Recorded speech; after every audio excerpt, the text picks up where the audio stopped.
Class of 1991, so yeah, I really am that old. So I'm the manager of weather and sprinkler forecasting for Renewable Power Administration. So I'm Department of Energy, so I'm government. I'm government. I'm one of the few government meteorologists that's not a National Weather Service meteorologist, but I was a National Weather Service meteorologist for a long time. And we're here this week. We come back to our city for Jen's 4 meetings, and this is kind of the cameo appearance of doing the map review. Usually when I come here in September, it's the most boring time. Usually not a lot of weather going on. With the last vestiges of a summer ridge over the eastern U.S. before the perpetual stratosphere moves into State College. And it looks like I brought it in this time. So let's get right to it. Very interesting. You've probably been watching this for a few days now. Cutoff, classic cutoff low, density way to the north, and the upper level low is just meandering where it wants to meander. Very good moisture tap yesterday into southern Pennsylvania, widespread to the inch rain so far in south central Pennsylvania. Of course, State College got raw. How much did we have here? 1.17. That's pretty good. That's pretty good for State College. But with this upper level low moving backwards now we have some weird things going on in terms of your normal model of having your best positive vorticity vection now is no longer on this side of the low, it's on this side of the low. And so now you're losing some of the upper level support with this. There is quite a bit of moisture around, moisture tap's still there. The sounding at Pittsburgh at 12Z, there's still pretty good southeasterly flow. Municipal water is 1.13, but notice it's fairly warm aloft. Yeah, it's a cold upper level low, but it is fairly warm aloft. I don't know if our temperatures are only like -20 with this. So basically, the bottom line is that I think the heaviest rain is pretty much over, but now we're going to start dealing with this for a few days, where this upper level low, we now want to meander around. The models will probably struggle with this a little bit because it's just kind of moving on its own momentum.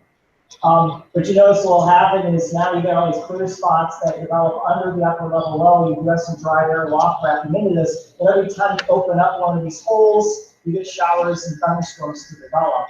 And so wherever this low goes in the next few days, until it clears the region completely, we're just going to be in the showery, very difficult to predict weather situation where the dew points are high, the flow is still pretty good out of the southeast, and still a little bit of warm air injection going on. So this is a really hard forecast, other than it's going to shower on and off anywhere between now and Sunday. That's not particularly satisfying, but unfortunately, that's kind of where we are just in the short term. The other fun thing today is sure. I do. Show the board on the satellite. We have a north, east, southwest line across PA. It's more or less perpendicular to the spiral band. This? Yeah. And haven't seen much of that sort of structure like that. Just the spiral band. Right. I've never seen a radial band. You think that could be some kind of leftover one front along? Makes sense as something kind of walked over or something. Yeah. And this was, I wanted, because we did have some kind of a warm frontal loft developed as the one, cut off yesterday. This might be the leftovers of it. This could also be a leftover CSI band. It's not really additional symmetric because it's obviously not for convection, but yeah, that's more stuff in here. I'm used to a cutoff low. Yeah. Cutoff was nasty, this was nasty. Yeah, good way of putting it. Yeah. Yeah, just look at the radar, it looks like it's almost too cold. Reminds me of the situation a year ago with southeast storm, South Carolina, very complex system. Yeah, that one though, it had a really good moisture tap all the way out into the tropical Atlantic, and this is already starting to lose some of this. Now what you have is you don't have a really deep moisture feed now. It's mostly down low, and now it's got to run on the moisture it has. Unfortunately, there's quite a bit of moisture around, just laying around with dew points in the low 50s. So what can happen though is these showers is that if you get underneath one, it can rain pretty hard. And that's the thing that'll be very interesting for the Penn State football game. It's one of those where it could be a pretty nice day. But if we get shower over the game, during the game, it's going to be pretty darn nasty. So, because it'll rain really hard. Here's Matthew, a sheared tropical cyclone, which probably would not be of much interest to people, except most of the models are recurving into the north eventually. Right now, it's moving along at a pretty good clip. You can see that the low center is exposed, but you keep firing convection in the northeast flank. So this is a tropical storm here for a couple of days. One of these things that'll be interesting is I think it'll really start developing once it slows down and starts to make the turn. Because right now it's moving a little too fast and it's got a little bit too much southwest from the shear. Once all that diminishes a little bit, this should develop into a hurricane eventually, because the waters are still really warming up. The other thing too is that this is at 15 degrees north latitude. That's not a lot of vorticity for it to work with, just inherently. It's got to get a little bit higher latitude, I think, to really start to develop. But these things can still do some damage, especially moving coast of Venezuela and Colombia, probably and stuff there. Okay, so 5 millibars. Let's take this up to let's just start right with GFS. Here's our upper level low. Now here's the thing, upper level lows eventually get kicked out by something. So really, the big story is not so much the upper low now, it's what's happening in the Pacific Northwest. You notice that nice upper level low. This is of interest to me in the Pacific Northwest because this is probably signaling our fun summer was over. We've had beautiful weather for the month of September. We actually had high temperatures in the 70s and 80s all the way to the coast, which is kind of unusual. That's going to end, and you can see our upper level low here. One thing that'll be interesting here, once this upper level low starts to move back northward, notice that you end up with a lot of vorticity at the center of this thing. This is going to move over very warm Great Lakes water. I've seen these before produce cold air funnel clouds or even tornadoes. You end up with these little mini supercells underneath the upper level low, and you move over warm water, and they can do some fun things. So I wouldn't be surprised if we start seeing that. The other thing, though, is that once this starts lifting out, we will get back into positive vorticity infection, and it looks like it'll be happening. Here starting. Let's see. 12th is Saturday, 18th is Saturday, 0th is Sunday. I don't like the looks of this for the football game right now. Having said that, though, this is not, you're not going to have a lot of deep moisture. It's going to be all the residual shallow moisture sitting around that this will work with. But we're going to get another round of atmospheric work with this, and as it moves eastward, our temperatures will cool off a little bit. I would say that if we're going to get any thunderstorms with this upper low, it's probably going to be Saturday. And peak heating is what time's the game, everyone? 3:30, peak heating, yeah. So I think that's going to probably be our best threat for thunderstorms. Or it could be a pretty nice day, we get lucky and the thunderstorms go around us. I would probably it's one of those days where you put out a 60-70% chance of rain. Roll the dice. Meanwhile, out west, that upper level low continues to dig. By Sunday, it is cold enough aloft that we should start getting our first snowfall of the season in the Cascades. So the ski passes will be flying off the shelves there. It's funny, this is one of the first years I can remember where they had snow already in the Wasatch, they had snow in Montana, they had snow in Yellowstone, and we had not had snow in the Cascades yet. This will bring snow to the Cascades. ACR upper level low is still around in the neighborhood on Sunday, but lifting out. So by Monday, it's still around. So again, upper level lows are like this. We get day after day after day of the showers. We will have to wait until it lifts out. And then this upper level low gets in the west becomes the main interesting player, because now that one starts to slow down, close off, not quite cut off. But looking at this solution, this gets really interesting now for Matthew recurving toward the East Coast. By the way, East Coast hurricanes, when they start recurving and going due north parallel to the coast, they're a pain in the forecast. If it's off 100 miles to the west, someone gets smacked. If it's 100 miles to the east, nothing happens and you end up with a busted forecast. But this upper level low in the west gets really interesting. This will probably be the first snowfall of the season in Colorado, in the Rockies. And notice it takes on a bit of a negative tilt here. If this were to pan out, we could have quite a bit of severe weather, which would be unusual for this time of year in the plains. But we'll see how this works out. But this might get interesting in Colorado. This is the time of year where late September, early October, we start getting the first snowfall of the season in the Rockies. And if it hits at the wrong place at the wrong time, you can get snow in Denver. Meanwhile, Matthew begins its recurvature, and well, you just have to stay tuned with that. Let me go to the, I have access to the European model. Matt Rogers, who graduated 3 years after me, runs Storm Vista Weather, and so I am a proud member of this website. Very glad to donate to the cause. Here's our upper level low. This is what the European model is showing, and the European ensembles. Kind of a similar behavior. So this is 15Z Saturday, 18Z Saturday, 0Z Sunday. This is kind of looking a little more north than east. If this scenario pans out, we might get lucky on Saturday, but we're on the front side of an upper level low that's starting to lift out. Again, cooling a lot, the positive vorticity infection sweeping back in again. I think our best chance again, if anything, is probably Saturday. And then you look at our upper level low out west, that's 552 heights.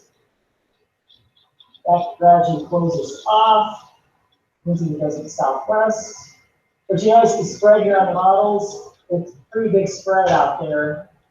They all agree on the trough, but that timing, this is why the next few days I'd be really, I wouldn't read too much into track guidance on the tropical cyclone on Matthew. Just because if you get those easternmost solutions, it's going to recurve a heck of a lot earlier, and it's a complete miss for the eastern U.S. If one of these slower solutions pans out, then Matthew could get pulled into the eastern seaboard.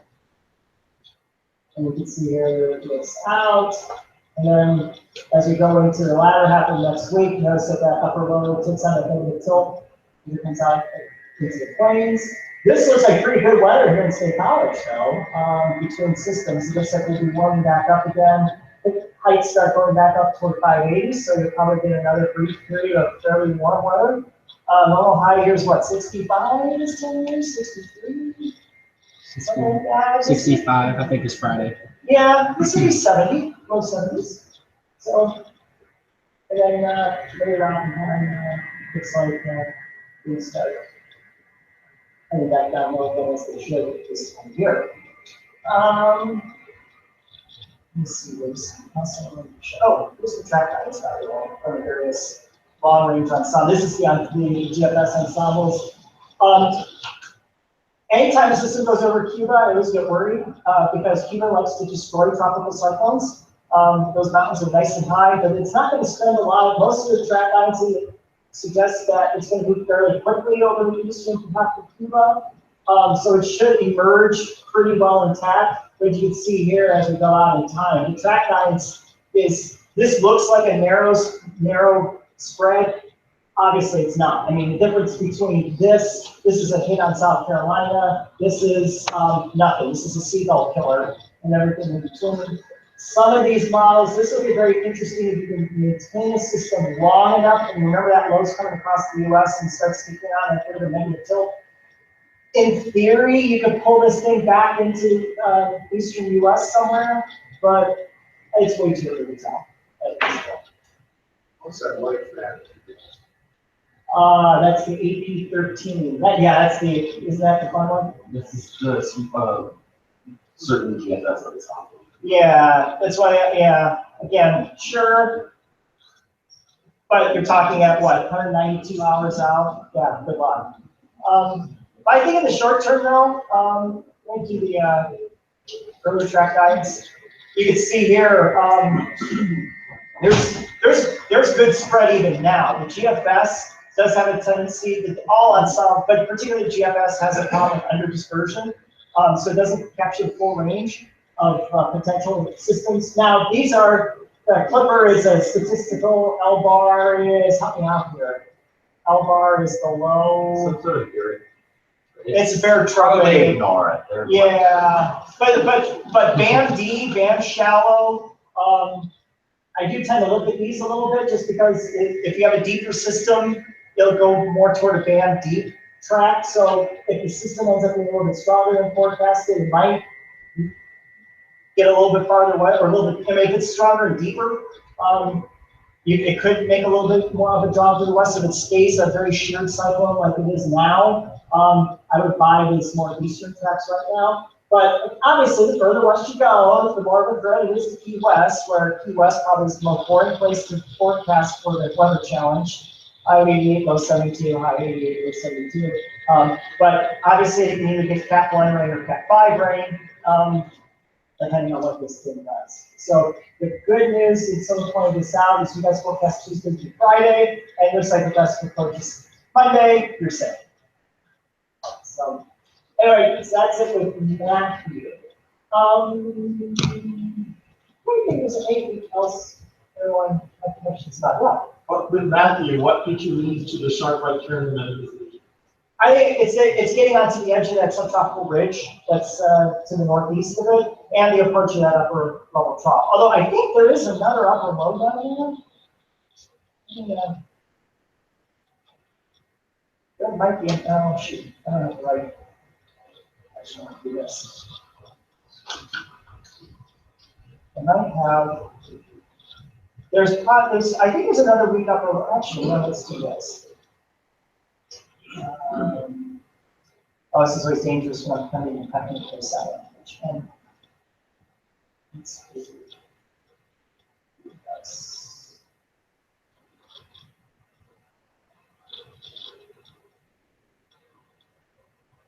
Yeah, there's an upper low here.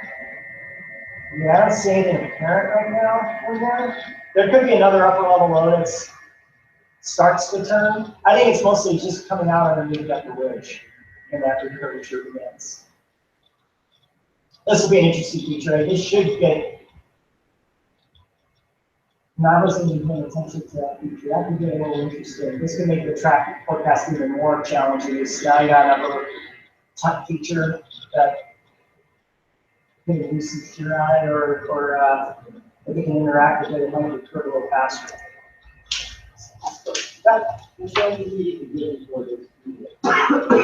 Oh, that's a good question. Well, the water's really warm down there.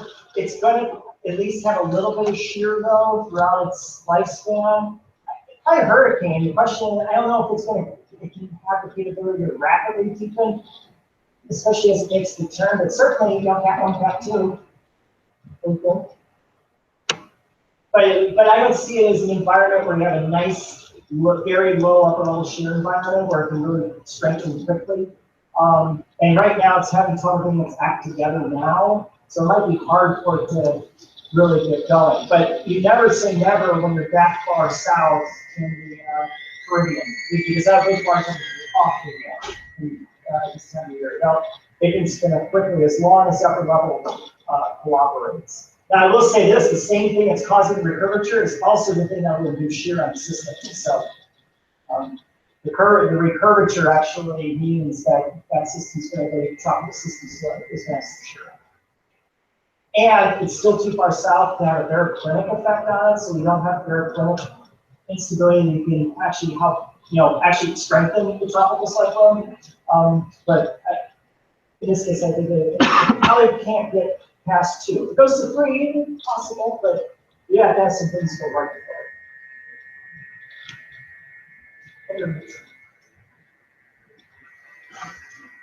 Right, any last questions?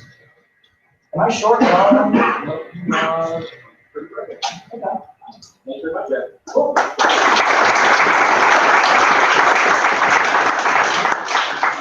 Next week will be Tyler Royce from AccuWeather.